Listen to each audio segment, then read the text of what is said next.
नमस्कार बच्चों, कल हमने पतंग कविता का भावार्थ समझा था। उसका शिल्प पक्ष, उसका भाव पक्ष, उस पर चर्चा की थी।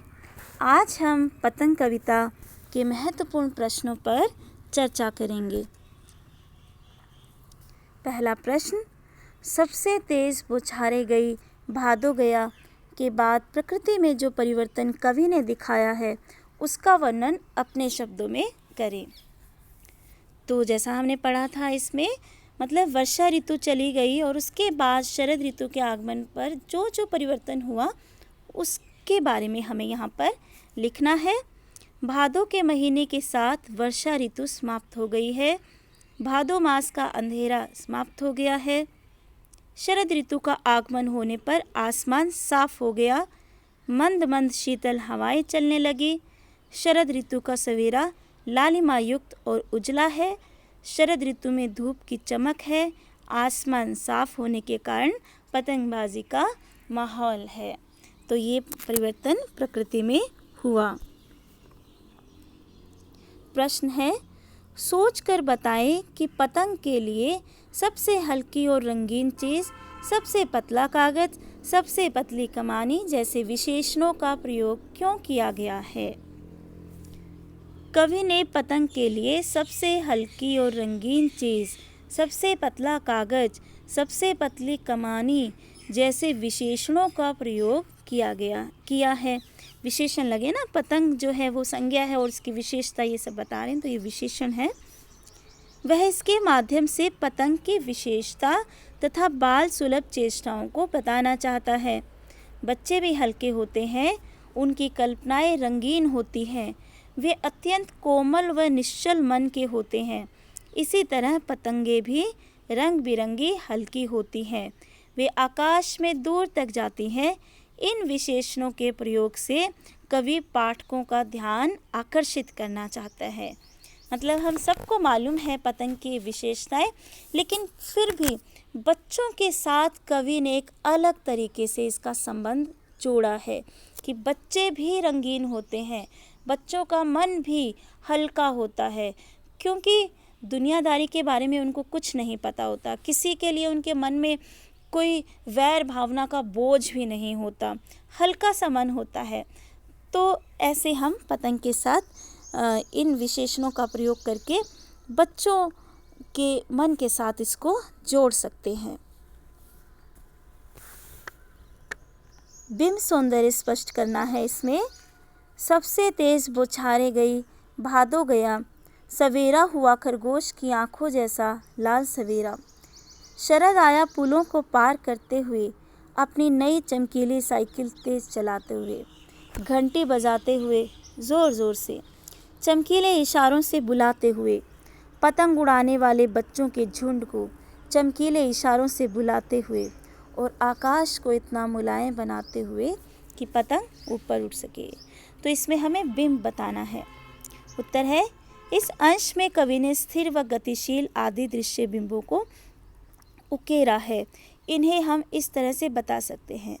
दृश्य बिंब तो बच्चों आप सबको पता है, स्थिर और गतिशील। स्थिर का मतलब जो दृश्य एक जगह पर रुका हुआ है, और गतिशील मतलब जो दृश्य चल रहा है, चलता हुआ प्रतीत होता है, वहाँ पे हम गतिशील दृश्य बिंब बोल देते हैं।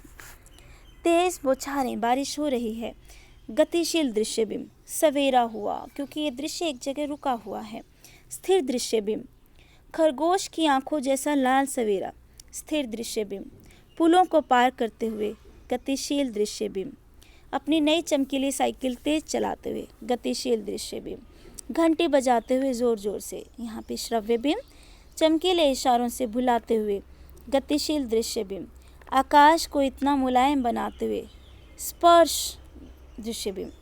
पतंग ऊपर उड़ सके, गतिशील दृश्य बिंब। तो पूरी की पूरी कविता बिंब सौंदर्य से भरी हुई है। प्रश्न है, जन्म से ही वे अपने साथ लाते हैं कपास। कपास के बारे में सोचें कि कपास से बच्चों का क्या संबंध बन सकता है। कपास व बच्चों के मध्य गहरा संबंध है। कपास हल्की, मुलायम, गद्देदार व चोट सहने में सक्षम होती है। कपास की प्रकृति भी निर्मल व निश्चल होती है। इसी तरह बच्चे भी कोमल व निश्चल स्वभाव के होते हैं। निश्चल का मतलब होता है उनके मन में किसी प्रकार का कोई छल कपट नहीं होता, निर्मल होता है उनका मन। उनमें चोट सहने की क्षमता भी होती है। उनका शरीर भी हल्का व मुलायम होता है। कपास बच्चों की कोमल भावनाओं व उनकी मासूमियत का प्रतीक है। पतंगों के साथ साथ वे भी उड़ रहे हैं। बच्चों का उड़ान से कैसा संबंध बनता है? उत्तर है, पतंग बच्चों की कोमल भावनाओं की परिचायिका है। जब पतंग उड़ती है तो बच्चों का मन भी उड़ता है। पतंग उड़ाते समय बच्चे अत्यधिक उत्साहित होते हैं। पतंग की तरह बाल मन भी हिलोरे लेता है। वह भी आसमान की ऊंचाइयों को छूना चाहता है। इस कार्य में बच्चे रास्ते की कठिनाइयों का भी ध्यान नहीं रखते। तो मतलब जैसे जैसे पतंग ऊंचाई पर जाती है उसी तरह बच्चों का उत्साह, उमंग, उनकी इच्छाएं, उनकी कल्पनाएं भी उड़ान भरते हैं। उनकी एक अलग दुनिया बन जाती है। इसलिए कहा गया है कि पतंग के साथ साथ वे भी उड़ रहे हैं। हमें इनका अर्थ समझाना है। दिशाओं को मृदंग की तरह बजाने का क्या तात्पर्य है? तो इसका तात्पर्य है कि पतंग उड़ाते समय बच्चे ऊंची दीवारों से छतों पर कूदते हैं तो उनकी पदचापों से एक मनोरम संगीत उत्पन्न होता है। यह संगीत मृदंग की ध्वनि की तरह लगता है। साथ ही बच्चों का शोर भी चारों दिशाओं में गूंजता है। एक तो जब वो पतंग उड़ाते समय इधर से उधर दौड़ लगाते हैं और दूसरा उत्साह के कारण किलकारियाँ मारते हैं, सीटियाँ मारते हैं, तो इन सब का मिला जुला शोर चारों दिशाओं में गूंज उठता है। ऐसा लगता है मानो कोई वाद्य यंत्र, मृदंग जैसे एक वाद्य यंत्र होता है वैसे दिशाओं में बज रहा हो। ख है, जब पतंग सामने हो तो छतों पर दौड़ते हुए क्या आपको छत कठोर लगती है? तो इसके अलग अलग उत्तर हो सकते हैं आप सबके हिसाब से।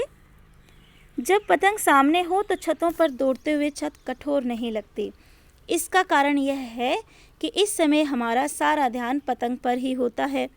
हमें कूदते हुए छत की कठोरता का एहसास नहीं होता। हम पतंग के साथ ही खुद को उड़ते हुए महसूस करते हैं। ग, खतरनाक परिस्थितियों का सामना करने के बाद आप दुनिया की चुनौतियों के सामने स्वयं को कैसा महसूस करते हैं? मतलब आपने बहुत खतरनाक विषम परिस्थिति का आपने सामना किया, आप जीते हो, आपने उस पर विजय पा ली है, तो उसके बाद और जो दुनिया में आने वाली चुनौतियां हैं उसके सामने आप कैसा महसूस करोगे? तो जैसे मैंने पिछली वीडियो में बताया था एक वाक्य, डर के आगे जीत है, कि जब हम अपने डर पर विजय पा लेते हैं तो फिर हमें किसी भी चुनौती से डर नहीं लगता। तो वही इसका उत्तर है। खतरनाक परिस्थितियों का सामना करने के बाद हम दुनिया की चुनौतियों के सामने स्वयं को अधिक सक्षम मानते हैं। हम में साहस व निडरता का भाव आ जाता है और हम भय को दूर छोड़ देते हैं। तो बच्चों, ये थे पतंग कविता के प्रश्नोत्तर। धन्यवाद।